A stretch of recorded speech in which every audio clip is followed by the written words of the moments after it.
Baik, bertemu kembali. Aktiviti penguatkuasaan pematuhan SOP di Sabah terus dipertingkat. Itu antara perkembangan dari negeri di bawah bayu. Perinciannya bersama Rita Alusius Malik. Silakan. Baik Farhan Nabila, perkembangan penuh. Selepas beberapa tahun tinggal di rumah yang usang, sebuah keluarga susah kini mampu mengukir senyuman selepas impian memiliki rumah lengkap dan selesa menjadi kenyataan. Dibina menerusi program Jiwa Murni Tentera Darat dengan kerjasama Kerajaan Negeri dan Yayasan Dakwah Islamia Malaysia Yadim, Samir Kosmas bersama isteri dan 6 orang anak berupaya memulakan hidup lebih baik di rumah barunya di Kampung Kindu Tuaran. Samir, 53 tahun, tidak mempunyai pekerjaan tetap dan hanya bergantung kepada hasil hutan yang dikutip setiap hari untuk dijual kepada penduduk kampung. Beliau menzahirkan rasa syukur dan terima kasih kepada semua pihak terlibat dalam merealisasikan impian keluarga ini. Rumah berkeluasan 600 kaki persegi ini mula dibina pada 27 Mei 2021 dan siap sepenuhnya pada 9 Julai lalu. Tidak disangka-sangka. Dan saya terima kasih kepada Ketua Menteri Sabah dan Yadim dan tentera. Betul tidak boleh terbalas. Terima kasih. Samir ditemui pemberita selepas penyerahan kunci teratak prihatin di Kampung Kindu Tuaran. Ia disempurnakan Ketua Setiausaha Politik kepada Ketua Menteri Sabah Abdul Kasim Razali yang mewakili Dato' Sri Panglima Haji Nur, disaksikan Panglima 5 Division Infanteri Kem Lokawi Major Jeneral Dato' Halim Khalid. Menurut Abdul Kasim, projek pembinaan rumah dibiayai kerajaan negeri ini menunjukkan komitmen dan kesungguhan kerajaan membela nasib rakyat terutama golongan miskin.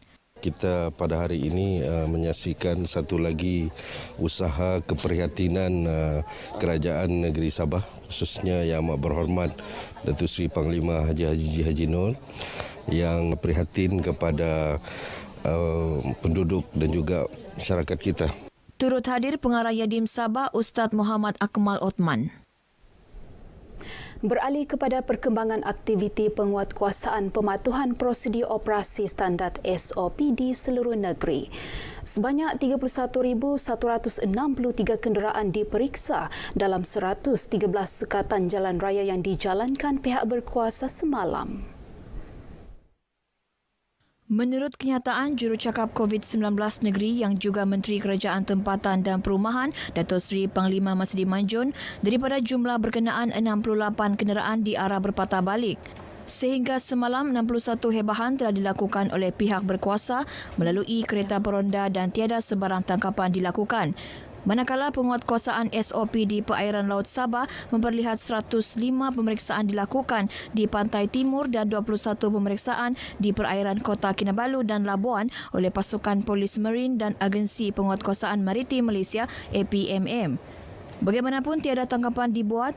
Kadar pematuhan penduduk terhadap SOP Pelan Pemulihan Negara Fasa 2 adalah sebanyak 96%. Daerah Sempurna, Tenom, Sepitang, Kunak, Keningau dan Tuaran mencatat kadar pematuhan tertinggi iaitu sebanyak 96.5%, manakala daerah Kudat dan Kota Kinabalu terendah sebanyak 95%. Negara masih berada di landasan yang betul dari segi ekonomi meskipun berdepan pelbagai cabaran ekoran impak penularan pandemik COVID-19. Timbalan Menteri Keuangan Datuk Abdul Rahim Bakri ketika memberi jaminan berkenaan berkata, ia terbukti apabila ekonomi negara kekal menunjukkan hasil positif. Ini termasuk dalam sektor pelaburan dan perdagangan dengan mengambil kira keadaan semasa dunia dan negara bergelut dengan pandemik.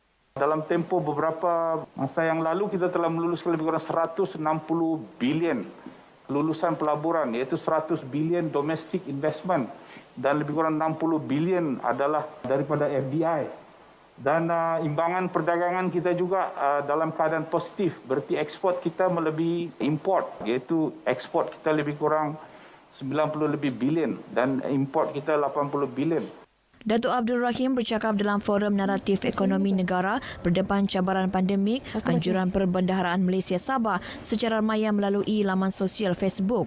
Tambahnya, imbangan pembayaran negara adalah kira-kira 13 bilion ringgit serta jumlah simpanan antarabangsa Malaysia pada tahap tinggi iaitu 111 bilion yang mampu menanggung import tertangguh sebanyak 8 bulan secara langsung menunjukkan ekonomi negara kekal teguh. Datuk Abdul Rahim turut menegaskan ketika ini usaha utama tertumpu kepada mempercepat vaksinasi bagi mencapai imuniti kelompok. Forum ini dihadiri Dekan Fakulti Ekonomi dan Perakaunan Universiti Malaysia Sabah UMS, Profesor Datuk Dr. Kasim Mat Mansor dan Moderator Pengarah Pusat Endowment dan Wakaf UMS, Profesor Dr. Rafiq Idris. Sementara itu, dalam forum sama, Datuk Abdul Rahim menyatakan pakej perlindungan rakyat dan pemulihan ekonomi pemulih yang direncanakan kerajaan merupakan inisiatif penting dalam menjaga kebajikan rakyat. Ia turut berperanan mewujudkan pencarian pasaran yang mampu mencetuskan kesan berganda khususnya dalam aktiviti jual beli merancakan semula ekonomi negara. Pemuli bernilai 150 bilion ringgit merupakan penambahan kepada 7 pakej rangsangan sebelum ini dalam menangani impak pandemik COVID-19 bagi memastikan semua pihak dilindungi.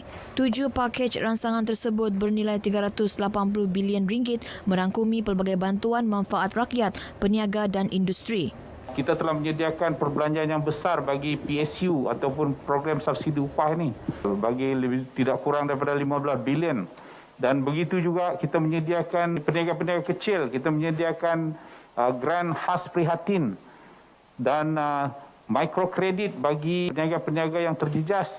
Kerana akibat daripada pandemik ini ramai yang terpaksa menutup perniagaan mereka. Sementara itu, Dekan Fakulti Ekonomi dan Perakaunan UMS, Profesor Datuk Dr. Kasim Mat Mansor menyatakan penyatuan semua pihak penting dalam menjayakan sebarang pelan pemulihan termasuk badan-badan bukan kerajaan NGO turut membantu meringankan beban mereka yang terkesan akibat pandemik tersebut. Baik, sekian berita dari negeri di bawah Bayu. Bersama-sama jayakan program imunisasi COVID-19. Tepati tarik temu janji untuk vaksinasi anda. Kembali bersama Farhan Abila. Silakan.